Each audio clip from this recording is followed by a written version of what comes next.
Welcome, everybody, to an exclusive episode of The Sheriff. Guys, do I ever have a treat for you? We have a little bit of exclusive news, and I have such an exclusive guest that it's incredible. Ladies and gentlemen, boys and girls, I would like to introduce to you my special guest today. He hails from Lavington, BC, at 6'2", 260 pounds. He is a super heavyweight. He has over 50 career multi-fight games, ladies and gentlemen, with a 60 fight major season in the 2005-2006 season. Ladies and gentlemen, this guy has 230 fights in 172 games. He is a true warrior, and he will be the star in the upcoming Icewars main event, which will be August 6th at the River Cree Resort and Casino against the king of the rink, Daniel Amesbury. Ladies and gentlemen, without further ado, my buddy, Mr. Kurtis Swanson, aka the Cowboy. How are you doing today, my friend? I'm doing well. Just excited that the news is finally out there and got a lot of preparation to go into this big event. I mean, it's a huge stepping stone fight for me and honor to be able to take on the champ there. Yeah, dude. I mean, I apologize for the long intro, Swanee, but the thing is, dude, is that it takes a long intro to describe you right now, dude, because what you're about to do, I think, is the most exciting thing in sports right now, bro. I had the opportunity to host Icewars 1. We did an incredible job. We're the best new combat sport in the world, Swanee. You put on such a great performance. And what that did for you, dude, is it earned you the main event for Icewars 2. So now, Swanee, like we were talking before the recording, I believe that this event on August the 6th is going to be an epic event, bro. And I'll tell you the reasons why again. All the nicks and things that we didn't think that we did properly, we're going to iron them out. We're going to the same venue.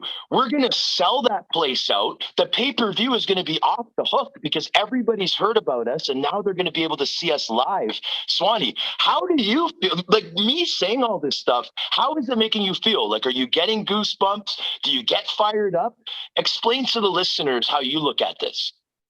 I'm fired up, but I mean, I also look at it just like life. If you're not moving forward, you're not moving in a proper direction. I mean, I plan on being a better fighter than I was in the first one, and I expect the event to be better than it was in the first one. There's always kinks. If you're not working to improve, you're not working hard enough.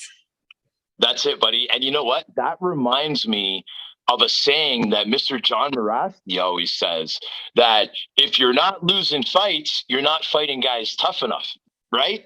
And that's the thing about Icewars, bro, is that everybody's so tough, Swanee, that anybody can beat anybody. Right?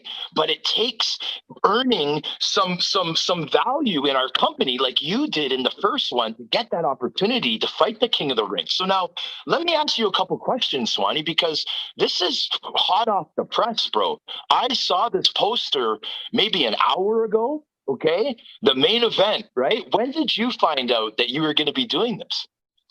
Officially on Tuesday. I know it's been in the works for a few weeks now, and they had some final logistics just to iron out. And I also had to kind of veer my focus. I took a boxing match June 25th.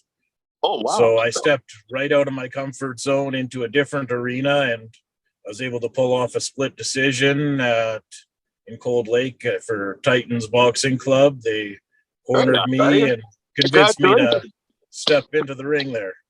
Congratulations, and that was buddy. A lot of fun, but I had to keep focused on that and not look forward towards Icewars. It was always in the back of my mind. This is the sport I really want to pursue, is the Icewars, but anything that I can do is going to help me. And 3 2-minute rounds of boxing, that is a marathon. I don't think I've breathed that heavy after a fight ever. Swanee, I'm telling you, the boxing is probably the best way to prepare for the Icewars events because of the conditioning, the endurance that you have to build up. Just the fact that in boxing, like, hockey fights, you can grapple a little bit, like I'm a grappler. I use that strength to my advantage. But during that time, sometimes we're resting a little bit, where I find with the boxing, you're taking a lot more blows and you have to block and attack more. And I think that's going to help in a tournament like Icewars. Everything's going to help, like training MMA, training anything's going to work into your favor in certain aspects. Like the boxing, I really enjoy and I find it helpful. But in a boxing match, you can step back and take a breath. In a hockey fight, you're still engaged. You're engaged with your hands grappling. You're starting the chainsaw. It's way more of a sprint than a methodical puzzle. Like it's a game of chess in boxing. Hockey fighting, it's a speed game of checkers. You got to make your moves and you got to make them fast. Exactly, buddy. And I love that analogy right there. So now let's I definitely want to get into like your upbringing and stuff too, Swanee, before I let you go. But this breaking news today, dude, we had to get into it right away because it's just such a big deal. And like I said, Swanee, like I think that your combat match on August the 6th in Enoch, Alberta, the River Cree Resort and Casino, I honestly believe that this is the most exciting event that we have this summer because we're able to, like I said, improve all the things that we want to improve on. Everything's going to be better, Swanee. This is the question. Did Amesbury, did he have to go up in weight to fight you? Like, are you guys fighting as a super heavyweight division? No, with it not being a tournament, there doesn't have to be a classified weight class. So you can fight outside your weight class. Right. I mean, I'm a little bit lighter than I was when I fought the first one. I weighed in at 269. I'm walking around about 250 right now. Okay. How do you feel, Swanee? Are you more confident like that? Do you feel quicker? I feel good. I mean, I know I have a big mountain to climb. I mean, Amesbury's definitely the favorite. He showed it in the first one. He has better endurance. He's fast. He's younger. There's a lot of positives to him. I mean, the one thing that I always have going for me is I'm pretty stubborn. Like I got rocked pretty good in my first fight, split open. I didn't let that affect me one bit. I fought Sawyer. I fought a mountain of a man, and my first round wasn't the strongest, but I gained strength in that fight as it went on, I think. You did, Swanee. And you know what? Like, what you did in the first one was you showed your skill for fighting. You had an incredible offense. But the one thing that you proved is that, dude, you will never give up. Like, Amesbury has to understand where you have the advantage, Swanee, is you have the experience advantage, okay? You've been exposed to things that have been more similar to this tournament than anybody else. And I'm talking about the LNAH, when, especially back in the day, Swanee, and when you were on Laval and you're picking up 400 plus minutes and you're on that bench and you have to act like the craziest team in the toughest league in the world, because that's the reputation that the Chiefs always have, dude. And sometimes you were the guy and you were in your early 20s, man. Right? So yeah, I would have been 21. Yeah. And that season's actually really funny because they didn't want to sign me.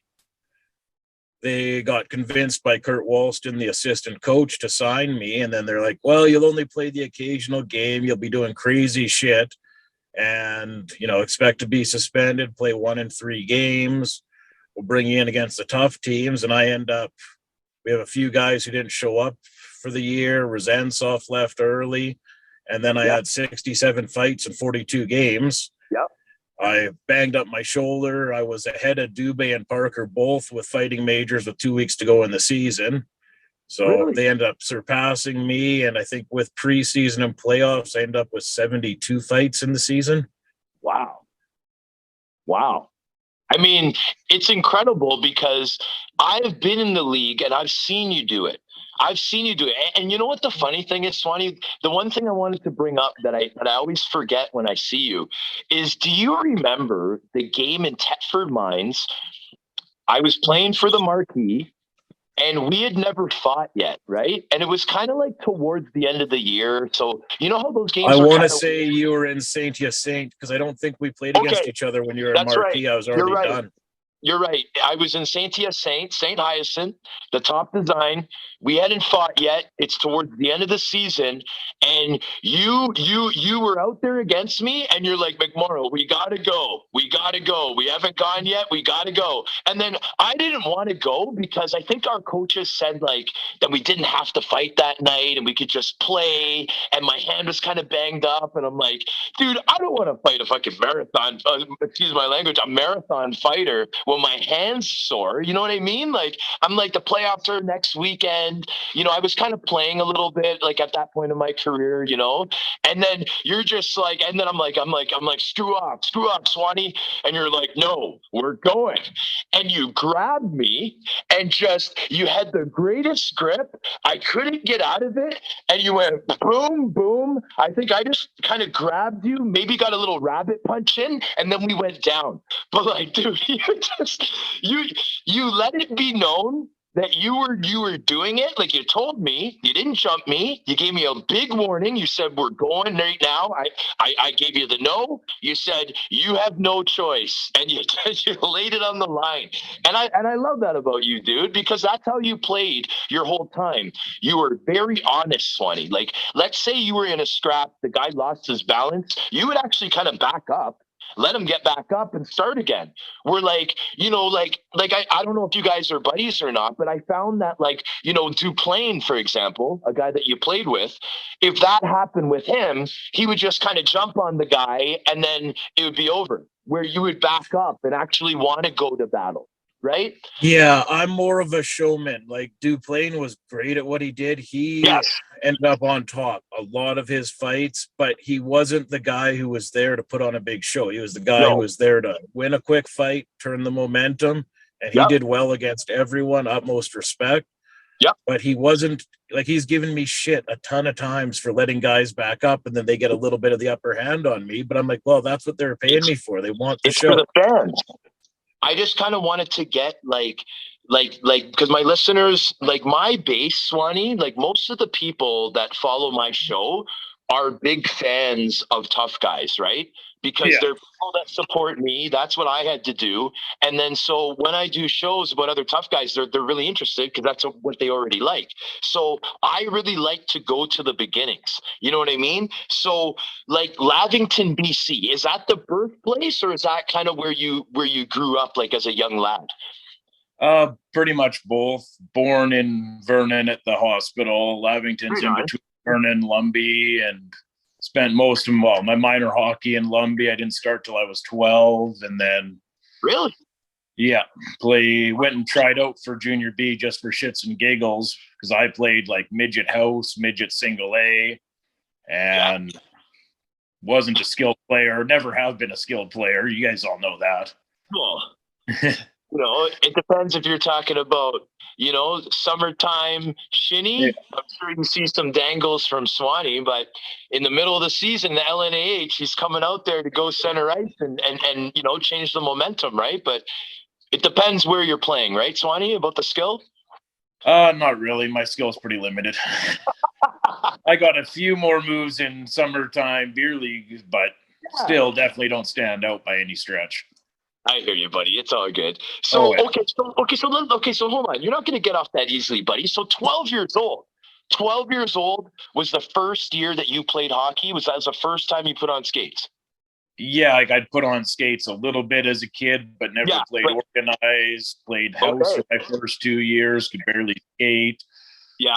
So what was the reason that motivated you to start at 12? Like, what was all my friends played hockey. I always wanted to. It was just begging the parents, and they finally put me in because my parents aren't big sports people. They're more laid back. Like, my dad's not a fan of organized sports just because of all the politics and bullshit that goes along with it. Fair enough. Fair enough. And like sports is like I come from a sports family, Swanee, but what I realized is that not everybody's into sports, man. Especially when it comes to like, like meeting women and stuff. Like not every girl is gonna be a hockey girl. Not every girl is gonna be a sports girl. You know what I mean? You have to learn to expand, and that's what I had to learn to do, right? So yeah, so that's totally fair enough. But yeah, man, so 12 years old, you finally get going, 2 years of house league, and then you tried out for junior B. Is that what you said?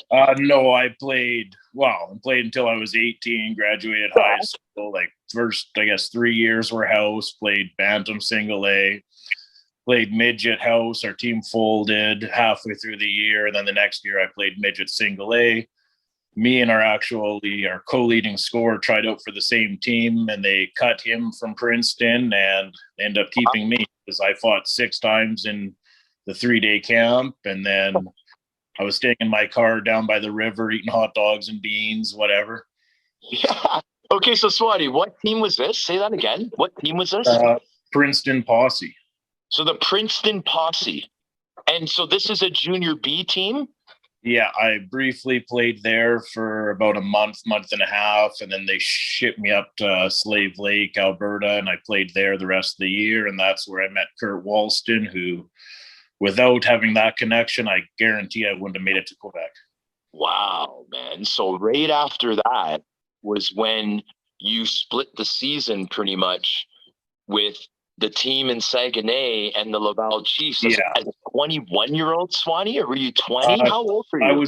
I played the 2 years. I played my 18th a year after high school in junior B in Princeton and Slave Lake. And then the next year I played in Dawson Creek and Sexsmith. So 4 junior B teams in 2 years. And then at 20, I went to Saguenay and Laval. And then down in junior A, because funnily enough, I was leading the LNAH and fighting majors when they sent me down. Wow. So now listen. But I mean, the super heavyweights, they were leaving me alone. They felt terrible for me, in my opinion. I still fought Boss A, but it wasn't like the Boss A that you saw when you came in the league. It was a Boss A got better every year, right? Every year, Steve Bosse got more and more dominant until it came to the point where he pretty much was the number one guy, and then decided, you know what, I'm going to take my talents to the UFC, right? No, for sure. That's pretty much what happened. But Swanee, another really, like, what I find is a phenomenal story with you is, and the reason why I want to talk about it is because I understand it so much, because I lived in the same region. Now, I was talking to my girlfriend about an hour ago and explaining to her that you played where I played. Now, when I played there, it was the LNAH. When you played there, it was the league that they have under the LNAH, which the Laval Chiefs would have their young guys play for, right? But the point I was trying to LNAH. I'm sorry? It was the LNAH. It was actually they just folded early on in the year because they didn't have the great setup with ownership in that. Okay, so they folded and then became in the second league. They started the next year. So that year they were in the LNH as the Fjord de Saguenay, and then they folded, had a dispersal draft. I want to say I went overall to Laval or something like that. Okay, so now, Swanee, so what I was getting at was this region of Saguenay. I mean, they say like 98%, buddy, but I think it's like 99.9999% francophone. So now the difference between me and you going there is I went there as like a 29, 30-year-old veteran. I knew a little bit of French. I was like engaged. I came with like a little family, like a dog and a fiance. You went there as a 20-year-old kid all by himself. You didn't know a lick of French, did you, Swanee? Not a lick of French. And I mean, you got to also remember, I came from a tiny, small town in southern BC too. Like, we were ethnically diverse. There wasn't a ton of different things like loggers. I think we had like under 5 natives and maybe 3 to 4 people of color in our whole high. So it was the whole experience of moving out was completely different, new language. thankfully we had the 4 or 5 guys on the team who were English as well. That's right. That was where I got by the most. Like Trevor Job, he was a huge help. And for the first while, we stayed in a hotel room. Me and Corey Dezerk, he's got a long, weird last name, but we were roommates. We had a couple Ukrainian guys who spoke English, and then Trevor Job. And the French guys who could speak both. Now, Swanee, I know that the arena had renovations done to it. When you were there, was that before the renovations or after they had done it at the Palais des Sports? I want to say it was before, but we're also talking 18 years ago. The arena? Was it nice when you played there? Oh, it was decent. I mean, I didn't have much for expectations either. I came from playing junior B, so like all those arenas in that circuit were pretty nice. Yeah. And then of course you got the historic House of Pain, dude. What was it like? What was it like as a 21-year-old being in the House of Pain as a fighter for the Laval Chiefs though? Like, did you realize what it was in the beginning or not really? And then you kind of like not really. I think my second, maybe third fight was Craig Martin. No way. In preseason. And who was he playing? Who was he playing for? He was playing for Laval, and I was in Saguenay. In Saguenay, that's right. Okay, because I was gonna say, who was he playing for? Because if you were for Laval, maybe this was like a couple games he played for another team that he wasn't on Laval, but he was on Laval. You were on Saguenay, and that's a big deal, dude. Your third fight was against Craig Martin, NHL Craig Martin. Yeah, and I think the fourth was Roger Maxwell. So like, I didn't tiptoe into the league either, but I didn't know this.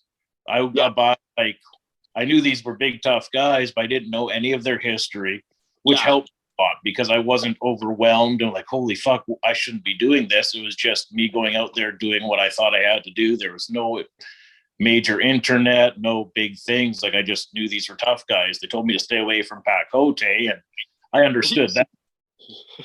Yeah, well, Pat Cote, I mean, that guy led the NHL in fights for, I think, multiple seasons, right? Yeah, one in Nashville for sure, but he definitely did well for the short time he was up there. Yeah.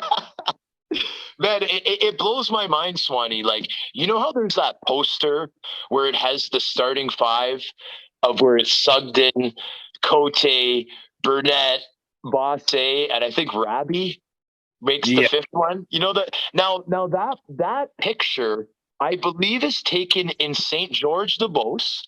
Yeah. And I think they're about to play one of those St. George teams that had Christian, Lawson, Terrio. I guess Chris Klutze would probably be like the 5th, right? Yeah. It was those teams, right, bro? Yeah, both teams were tough. I mean, I was typically on teams with only about 3 deep, so I was always able. When you were on Thetford, for example, mine. Me and Duplain, then Marc-Andre Waugh sometimes. We had Jason briefly. But you were the show, though, Swanee. Like, that's what I'm getting at. Like, those other guys, like Duplain could be a number 1 on any team, but he's not the show. Kurtis Swanson was the show, right? So it's just there's a big base that just find it really cool when we talk about the old Quebec stories. And like one of the kind of stories within the story of the game is going to be that fight that's like the showcase fight. Now, if the game was at home, Thetford Mines would probably want you to fight the number 1 because they want to put the show on, right? But if you guys are on the road, they'd probably send Duplain, right? Like, was it more like that, or was it just kind of like you guys kind of talked it out? Because the teams that I were on, the coaches would tell us, but if 2 of us really kind of wanted to switch because we thought we'd do better against a certain guy, the coaches might consider that. How was it for you guys? I never really got instructed on who or what to do too much. Really? The only time which drove me nuts was when Bissonnette was coaching me my last year, and he told me not to fight Bosse and then put me on the ice with Bosse, and I told him, you do that again, I'm fighting him. Yeah. But he got in my head completely. He's like, oh, Bosse's been hurting people. you be really careful. And he had me completely out of my zone. Now, I don't think I would have beat Bosse. I'm not naive, but there's a mental aspect to the game that's very underplayed. And to be honest, I've never been in the best shape or anything else. And where I've done well is mentally and being able to go into a fight with a bit of a game plan. Yes. So now, speaking of that, Swanee, and I appreciate you sharing that info, bro. That is such awesome warrior mentality info, and I love it, bro. Now, speaking of that, now we have what are we, 3 weeks away from August? We're 3 weeks away. Now, to us, like, we've been fighters our whole lives, Swanee. So to us, if we have 3 weeks to prepare for something, I'm not saying that you haven't, like, you've been doing a lot of training, but I'm just saying, like, mentally from this point on, the mental preparation, I think you're in really good standing. I've been talking to you for the past half an hour, and you seem to be extremely confident. You seem to be extremely calm, and I know that that's your style. You have the experience, and I just think that this matchup, man, like, I think that we really lucked out having both you guys available, because, like I said, it's going to be epic, Swanee. And, like, I know that you're going to be prepared. I know how excited you are. Like you mentioned earlier in the show, this is a really big opportunity for you. It's a really big opportunity for Icewars to have you, right? So it's round circle. It's phenomenal, buddy. And like, I'm really excited for you, my man. Thanks. I mean, the preparation for this is so different than in a hockey season. In a hockey season, the fights are a lot shorter. You've got to worry about the second fight in the game, the next night you're fighting, the next weekend. So sometimes you fight a little more guarded, whereas this is all out one night and it's 3 1-minute rounds. So yeah, buddy, complete different challenge. I mean, I know I definitely have to work on my cardio because, in all honesty, if I was to fight Amesbury in that final of the last event, he probably would have mopped the floor with me. He was just that well trained. Yep. So I'm hoping we can come up with a different outcome on this one here, and I can give you guys all a great show. Yeah, buddy. And I know you will, buddy. And I'm excited for you. And I really appreciate you coming on so soon after this was announced, buddy. Like, we're talking hours after it was announced. You agreed to come on, Swanee. And I really appreciate that, buddy, because this was very, very exclusive interview. So we're going to be in touch. You know me, buddy. I'm a little bit annoying. I'm going to be calling you, texting you, wishing you the best. But I can't wait to see you, buddy. I can't wait for all of us to meet up again. It's going to be so fun, man. We're going to the same place. Everybody's familiar. Everyone will be so comfortable. And we're just going to build on this great movement that we have going on, Icewars International, right? So, and I'm excited about this cruiserweight tournament. I mean, yeah. Everybody pumps up the big guys and the super heavyweights, but these small guys, I mean, that's a whole different battle. Like, they are going to throw so many more punches. Yep. I think we're in for a massively entertaining night. Exactly. I agree with you 100%. And like, you know what? Like they are the smaller weight class, but I mean, it's, what is it? 205 and under, right? Yeah. So 175 to 205, yeah, I think. So, but you know what? The guys that are close to 200 pounds, they're pretty decent sized lads. You know what I mean? We're just big. We're just big lads, Swanee. They're decent size, but like you said, it's going to be quick. It's going to be explosive, and it's going to be a lot of action, bro. Yeah, well, I mean, in all honesty, if I could ever get my physique and myself into good enough shape, I should be fighting in the heavyweight division. Yeah, so eventually you could see yourself dropping down to 225, right? Under 235. I think that's feasible. I'm around 250, and I do carry on a little unnecessary weight, but we all do. For right now, I mean, I'm also a 38-year-old man. I barely played under 235 when I was in my early 20s. I was horrible. I float from 220 to 285. Wow. Jeez. In 4.5 seasons. the Cowboy, Kurtis Swanson.